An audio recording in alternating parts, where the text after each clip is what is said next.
ये कहानी एक आइलैंड को दिखाते हुए शुरू होती है। रात का वक्त था। वहाँ पर कुछ मछुआरे थे जो अपनी कश्ती में मछलियाँ पकड़ रहे थे। तभी वो आसमान से गिरते मीटरॉइड्स यानी टूटते हुए तारे को देखते हैं जो आकर समंदर में गिरा था। ये अब उस जगह पर जाते हैं। कश्ती के कैप्टन को ये लग रहा था कि शायद ये किसी तरह का कोई सिग्नल है, कोई शिप खतरे में है, किसी ने फ्लेयर गन चलाई है, कोई मदद के लिए बुला रहा है। जब कैप्टन का साथी उस जगह को देखने जाता है तो कोई चीज पानी से निकलकर उसे अपनी तरफ खींच लेती है। जब कैप्टन देखने आता है तो वहाँ पर उसे कुछ भी नहीं नजर आता सिवाय अपने साथी के खून के। इससे पहले वो कुछ करता उसे भी कोई चीज पानी में खींच लेती है। अंदर बैठे कैप्टन के बेटे को गड़बड़ लगती है। अब जब वो बाहर कुल्हाड़ी लेकर देखने जाता है तो किसी चीज ने उस पर भी हमला कर दिया था। यहीं पर सीन कट होता है। इसके बाद ये कहानी एक और छोटे आइलैंड और वहाँ पर रहने वाले लोगों पर जाती है। हम एक पुलिस ऑफिसर को देखते हैं जिसका नाम ओशे था। वो हर वक्त नशे में रहा करता था। आज के दिन वो नई ऑफिसर को लेने जाता है। उसका नाम लीसा था। लीसा का इस आइलैंड पर कुछ दिन के लिए ट्रांसफर हुआ था। उसकी आदत काफी हंसी मजाक की थी, पर ओशे रास्ते में उसे कोई बात नहीं करता।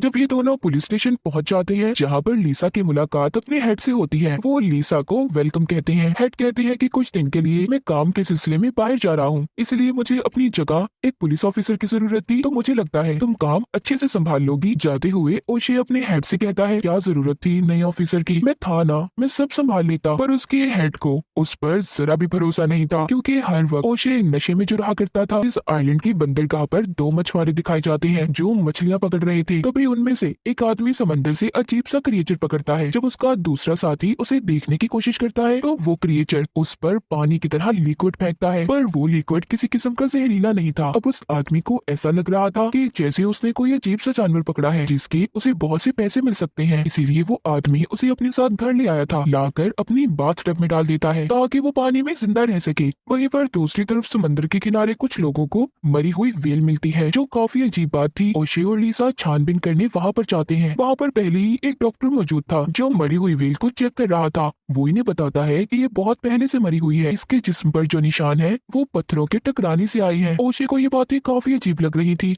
क्योंकि बहुत वक्त से वो इस आइलैंड पर रह रहा था और इससे पहले ऐसा कुछ भी नहीं हुआ था। इसके बाद ओशे एक आदमी के पास जाता है जो एक बिल्डिंग बनाने का काम कर रहा था। उसके पास बहुत बड़ी क्रेन मशीन थी। वो उस आदमी से कहता है कि तुम जाओ और जाकर समंदर के किनारे से मरी हुई व्हेल को उठा लो। ये आदमी अब ऐसा ही करता है, अपने साथियों को लेकर समंदर के किनारे जाकर उस मरी हुई व्हेल को उठा लेता है। सब लोग चले गए थे, इनका काम यहाँ पर खत्म भी हो गया था। इनका कुछ सामान वहीं पर रह गया था। वो अपने साथी को जरूरी सामान लेने समंदर के किनारे भेजता है और खुद गाड़ी में बैठा उसका इंतजार करता है। जैसे ही उसका साथी वहाँ पर जाता है तो वहाँ पर वो अजीब से अंडे देखता है। इससे पहले वो सामान लेकर वापस जाता, कोई चीज समंदर से उसे भी अपनी तरफ खींच लेती है। अब वो आदमी जो गाड़ी में बैठा इंतजार कर रहा था अपने साथी को देखने जाता है, पर वहाँ पर कोई भी नहीं था। इसके बाद हम उस होटल को देखते हैं जहाँ पर लीसा रुकी हुई थी। यहाँ पर एक बार भी बना हुआ था जिसको हस्बैंड वाइफ चलाया करते थे और ओशे अक्सर यहाँ पर शराब पीने आता था। वहाँ पर वही आदमी आता है जिसको अजीब क्रिएचर मिला था। वो ओशे को बताता है कि मुझे क्रिएचर मिला है जिसकी कीमत बहुत ज्यादा है, उसे बेचकर मैं बहुत से पैसे कमाऊंगा। पर ओशे को उसकी बात पर यकीन नहीं होता। वो सोचता है कि ये नशे में है,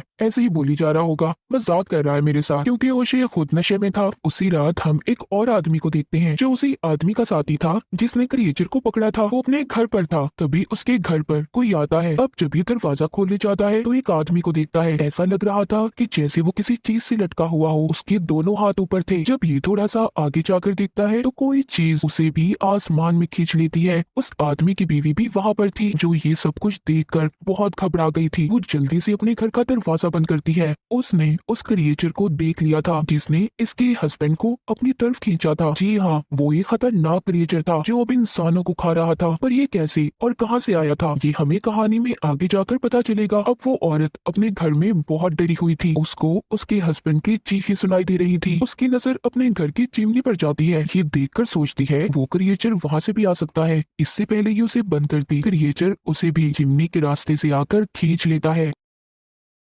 उधर वही आदमी जिसको क्रिएचर मिला था वो अपनी बाथटब में जाकर देखता है तो वहाँ से वो क्रिएचर गायब था। उधर सिर्फ उसका एक अंडा पड़ा था। ये जब चेक करने बाहर आता है तो कमरे में अजीब सा लिक्विड देखता है। वो क्रिएचर दीवार से चिपका हुआ था जिसके बड़े बड़े टेंटिकल्स थे जो दिखने में बिल्कुल ऑक्टोपस की तरह लग रहा था। क्रिएचर उस आदमी पर हमला करता है मगर वो उसको अपने पास से हटा देता है और मार भी देता है। सुबह को हमें दिखाया जाता है लीसा बार में काम करने वाली लेडी से ओशे के बारे में पूछती है क्योंकि वो अब ओशे को पसंद करने लगी थी। वो पता करना चाहती थी कि उसकी वाइफ है या नहीं, पर वो लेडी उसको बताती है कि उसकी वाइफ नहीं है, वो बिल्कुल अकेला रहता है। तभी थोड़ी देर बाद वही आदमी ओशे और लिसा को कॉल करके बुलाता है जिसको क्रिएचर मिला था। वो आदमी उसे मारकर लैब में लाया था। टेस्ट करने पर डॉक्टर कहता है कि आज तक मैंने ऐसी अजीब चीज नहीं देखी, ये काफी खतरनाक लगता है। वो क्रिएचर को ग्रैबर का नाम देता है। वो डॉक्टर उन्हें दिखाता है कि इस ग्रैबर की बहुत लंबी जुबान है, ये क्रिएचर सिर्फ पानी और खून पीता है। वो इनको इसका अंडा भी दिखाता है। ये सब कुछ जानने के बाद ओशे को अब व्हील वाला हादसा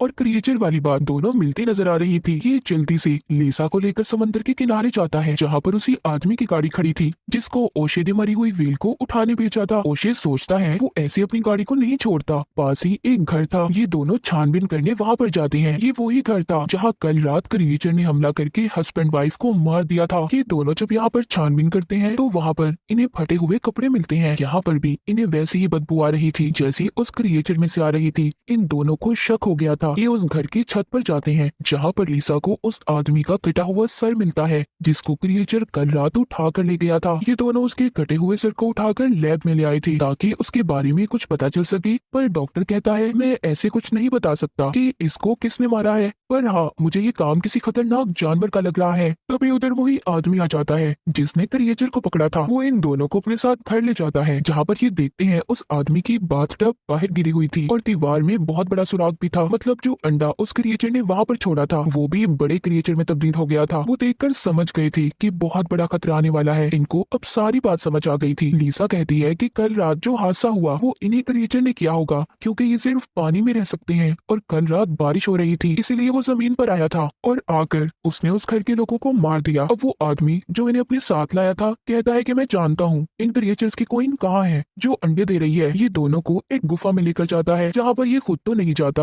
अब लिसा और ओशे दोनों अंदर जाते हैं। वहाँ पर इन्हें एक आदमी के कपड़े मिलते हैं। ये उसी मछुआरे के कपड़े थे जो हमने कहानी के शुरू में देखा था। मतलब उस वक्त उन मछुआरों की कश्ती पर हमला भी इन्हीं क्रिएचर्स ने किया था। इन्हें वहाँ पर ढूंढने में और कुछ तो नहीं मिलता पर ये क्रिएचर को जगा देते हैं। वो क्रिएचर जागते ही इन पर हमला करने आ रहा था मगर ये दोनों जल्दी से बाहर निकल आए थे। वो क्रिएचर अभी भी गुफा में ही था। वो बाहर नहीं आता क्योंकि ये क्रिएचर सूरज की रोशनी में बाहर नहीं निकल सकते थे। इसीलिए ये दोनों अब दोबारा से लैब में जाते हैं और ग्रैबर क्रिएचर की कमजोरी का पता करने की कोशिश करते हैं कि जिससे ये इसे मार सके। पहले ये उसे आग लगाते हैं पर अचानक से पानी आने लगा था जिससे ग्रैबर दोबारा से जिंदा हो गया था और ओशे के मुंह पर वही लिक्विड फेंक कर उसके सर पर चिपक जाता है। लेकिन किसी तरह ये उसे अपने सर से उतारता है। वो आदमी भी खड़ा ये सब देख रहा था जो यहाँ पर इसको लाया था। वो इनको बताता है कि ग्रैबर क्रिएचर ने मुझ पर इस तरह हमला किया था। इसने तो मुझे भी काट लिया था पर उस दिन मैंने शराब पी हुई थी और ये मुझे काटते ही कमजोर सा हो गया। इसका मतलब ये है कि जो आदमी शराब का इस्तेमाल करता होगा ये क्रिएचर उन्हें नुकसान नहीं पहुंचा सकते। आज रात बहुत तेज तूफान भी आने वाला था इसलिए ओशे और लिसा मिलकर प्लान बनाते हैं। वो बार वाले के पास जाते हैं और कहते हैं देखो आइलैंड पर रहने वाले लोग सभी खतरे में हैं। उन पर क्रिएचर हमला करने वाला है पर हम एक ही सूरत में उन्हें बचा सकते हैं अगर लोग ज्यादा से ज्यादा शराब पिए क्योंकि जिसके भी खून में अल्कोहल शामिल होगी वो क्रिएचर उन्हें नुकसान नहीं पहुंचाएगा। पर इस बात का पता किसी को भी नहीं चलना चाहिए वरना लोग घबरा जाएंगे। वो बार वाला भी इनका साथ देने के लिए तैयार हो गया था।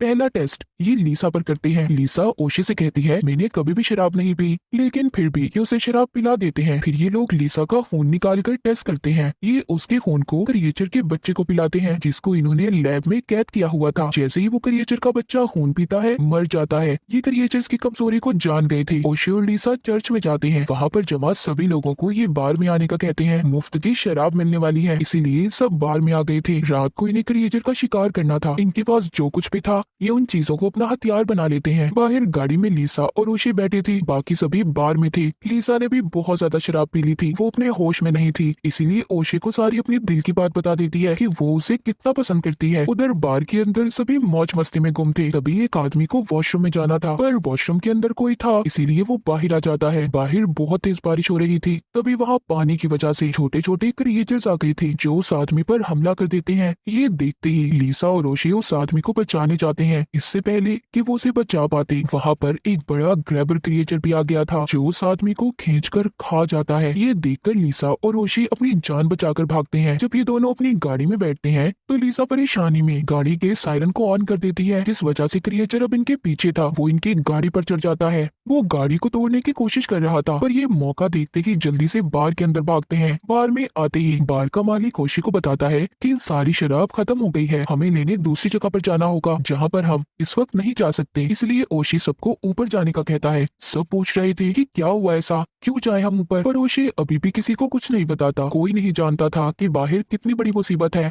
यहाँ पर वो डॉक्टर जो लैब में काम करता था उसने बहुत ज्यादा शराब पी ली थी, इसीलिए वो अपने होश में नहीं था। वो बाहर जाकर बड़े ग्रैबर क्रिएचर के सामने खड़ा हो जाता है और उसकी तस्वीर बनाने की कोशिश करता है, लेकिन क्रिएचर उसे पकड़कर दूर फेंक देता है। बार के अंदर सबको इस बड़े खतरे के बारे में पता चल गया था। सभी अपनी जान बचाकर ऊपर की तरफ भागते हैं। ओशे सबको यकीन दिलवाता है कि वो सभी महफूज हैं, उन्हें कुछ नहीं होगा। वो ये भी कहता है कि इस क्रिएचर को शराब से नफरत है, इसीलिए वो किसी को कुछ नहीं करेगा। लेकिन यहाँ पर सबसे बड़ा खतरा ओशे खुद था, क्योंकि उसने शराब नहीं पी थी, इसलिए क्रिएचर ओशे के पीछे था। ओशे अब नीचे जाने का फैसला करता है, क्योंकि वो अपनी वजह से सबके जान खतरे में नहीं डाल सकता था। लेकिन यहाँ पर लीसा उसे एक आइडिया बताती है, कहती है कि देखो ये क्रिएचर सूरज की रोशनी बर्दाश्त नहीं कर सकते, इसीलिए यहाँ पर जो कंस्ट्रक्शन साइट है मैंने उधर क्रेन मशीन को देखा है, हम उधर जाएंगे, इस क्रिएचर को पकड़कर उस मशीन से रोके रखेंगे और जैसे ही सुबह होगी ये क्रिएचर खत्म हो जाएगा और इसके अंडे भी। ओशे को लीसा का आइडिया पसंद आता है, पर ओशे की गाड़ी की चाबियां नीचे ही रह गई थी। लीसा अब हिम्मत करती है और चाबियां लाती है। नीचे बहुत सारे क्रिएचर के बच्चे थे। लीसा और ओशे उसी जगह पर जाते हैं। क्रिएचर भी इनके पीछे था, क्योंकि वो अब ओशे का शिकार करना चाहता था। ओशे उस जगह पर पहुंचकर पेट्रोल के ड्रम देखता है। वो क्रिएचर को अपनी तरफ बुलाता है ताकि जैसे ही ये उसकी तरफ आए ये उसे जला दे, लेकिन वो क्रिएचर इसे अपने टेंटिकल से नीचे गिरा देता है। वो जैसे ही उस पर हमला करने वाला था वहाँ पर लीसा क्रेन मशीन उस पर गिरा देती है। क्रिएचर वहीं पर फंस गया था। फिर वो ओशे को बचाती है। वहाँ पर ये एक शराब की बोतल खोलती है ताकि थोड़ा सा एंजॉय कर सके। तभी क्रिएचर का एक टेंटिकल आकर ओशे को पकड़ लेता है। वो उसे खाने ही वाला था, लेकिन उसके हाथ में शराब की बोतल थी जिसको वो उस क्रिएचर पर फेंक देता है, इसीलिए वो क्रिएचर ओशे को छोड़ देता है। लीसा फ्लेयर गन लेकर पेट्रोल के टैंक्स पर चलाती है। उस फ्लेयर गन के लगते ही वहाँ पर बहुत बड़ा धमाका होता है, जिसमें वो क्रिएचर भी मर गया था। आखिरकार इन्हें उस बड़े ग्रैबर क्रिएचर से छुटकारा मिल गया था। सुबह होते ही लीसा और ओशे वापस अपने घर आते हैं। दोनों एक दूसरे को अपने दिल की बात बताते हैं। ये दोनों तो मिल गए थे, पर उस बड़े खतरनाक क्रिएचर ने न जाने कितने लोगों की जान ली थी। और इसी के साथ ग्रैबर खतरनाक क्रिएचर की कहानी यहीं पर खत्म हो जाती है।